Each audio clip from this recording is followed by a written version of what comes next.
Are you tired of the way that your team communicates? At work, does it feel like things just aren't getting through? Well, what if I told you that the way your team communicates, and thereby the outcome, can be transformed by just a few changes? While they might be simple, they aren't easy. But this is exactly what happened to us when we started implementing the EOS framework. In today's video, I'll explain how the EOS framework reshaped our team dynamics and how it can do the same for you.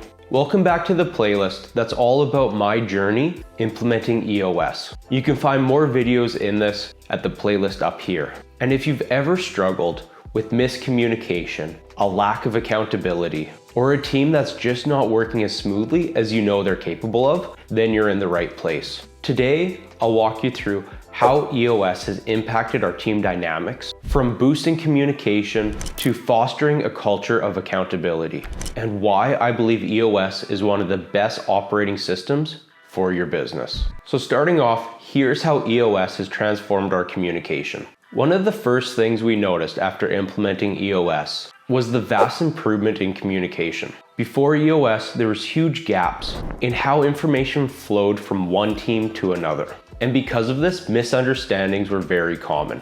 In some teams and in some weeks, we had way too much overlap, where communication was just not effective because we were doing too much of it. While at the same time, there's other teams or other weeks that we didn't have enough overlap. And then there wasn't communication at all. But the structure provided by EOS with the weekly meetings, how we communicate, and what the agenda is, has vastly improved this. Through their tools, like the Vision Traction Organizer that outlines what you're doing and why, to the weekly level 10 meetings, which is all about exactly how you meet. We were able to create a shared language that everyone's able to understand and processes that can be followed by all. Every meeting now had a purpose. And finally, we knew exactly what we were going to discuss and why. The agenda-driven approach for the level 10 meetings meant less wasted time getting off track into tangents that just didn't matter. And no more of those meetings that could have been an email or ones that ended up without any action coming from it. I can't emphasize enough how much of a burden it is to have bad meetings. And if you watch this video up here, Death by Meeting is all about the book that explains how meetings can either make a company or break a company. Meetings, good or bad, change the way that people work together. Good meetings end in synergy and problems getting solved with action items taken. Bad meetings are just wasted time where everyone comes out frustrated. Good meetings keep us focused, make sure that everyone's heard, and most importantly, keeps us moving forward on the big ticket items that are holding us back. Next up is building a culture of accountability. A huge portion of the EOS framework is all about accountability, where accountability is leadership plus management leads to accountability. You don't force accountability. Instead, you create an environment where accountability is the result of good leadership and good management. L plus M equals A. To do this, one of the core areas of EOS is providing clarity on everyone's responsibilities. You do this through an accountability chart where you map out your organization structure, but more than just the names in the box, you also list out their 5 vital functions, the one area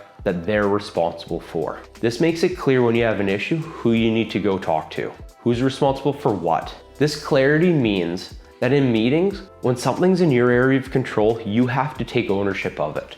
No more passing the buck, and vice versa, no more taking on something that someone else should actually own. I think many businesses struggle with this, where the person solving the issue isn't necessarily the person that owns that area. Instead, it might just be the person who's best at that task, even though they're not the ones that are ultimately responsible for it. Moving on to the IDS process, which is all about solving issues faster and for good. This was a big change in how we approach problems and solve them. With EOS, you learn in your level 10 meeting the IDS framework, which is identify, discuss, and then solve a problem. So often when you don't follow this approach, you end up not solving what the actual problem was because you didn't even identify it. How can you solve something until you identify what the actual root problem is? It also creates a culture that allows for tough conversations. A lot of times issues might be related to someone not fulfilling their role.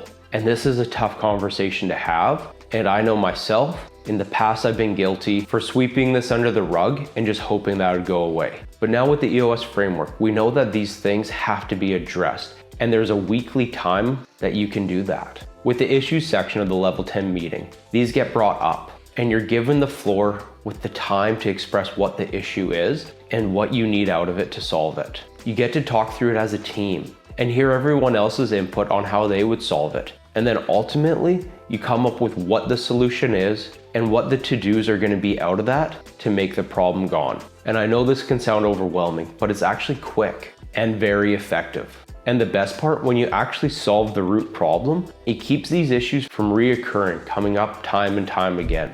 Next up, we have strengthening trust and collaboration.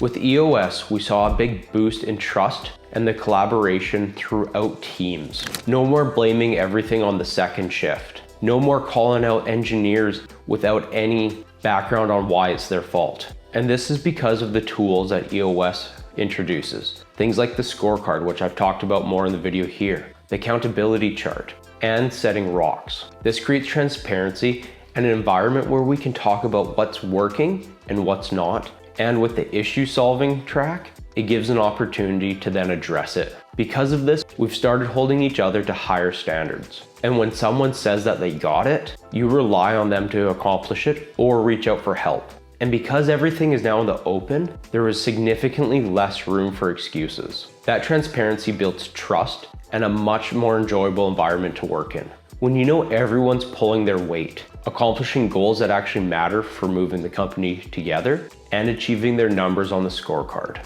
there becomes this environment that you're proud to be a part of, where everyone's working on a level of collaboration that you didn't think was previously possible. And finally, one of the unexpected benefits of EOS was the impact on team morale, motivation, and momentum. As we became more focused on setting proper goals that EOS calls rocks and achieving our weekly scorecard numbers, everyone became happier. Even though people might have had more work to do, they saw the progress that they're making and how it impacted the company. This led everyone to feel more confident in their own performance and more motivated to do a better job. By knowing exactly what needed to be done and who was responsible for that, brought a sense of clarity that reduced all of our stress. We've all had those times where we feel like our teammates are dragging us down. But to contrast that, when a team is a part of a well-running machine, it greatly improves their motivation and their output. They become happier to do better work. And that's what EOS has done for us. It helped our teams and every individual feel like they're contributing to something more. And while there's still fires, we weren't just putting out the fires. We were moving the needle on big initiatives that we saw the benefit of. Now, I want to mention something important here. We're about a year into the EOS implementation, but we didn't do it alone. We worked with a professional implementer named Nico, who has been absolutely incredibly helpful. There are so many tools, so many new ways of thinking that it's very overwhelming to do yourself. So if you're considering implementing EOS in your company, I highly recommend you reach out to a professional implementer, which you can find right on their website. And as I've mentioned in this playlist before, I have no affiliation with it. I just think that it'll save you tons of time, which ultimately means saved money. Implementers bring a wealth of experience. They've been there before. They're able to cut through the drama and the things that aren't said and help you make progress toward building a company that you enjoy working at. So thanks for watching this video. And if you're interested in EOS, please check out the rest of the videos in my playlist up here, which is all about documenting our journey implementing EOS. Thanks, and we'll see you in the next one.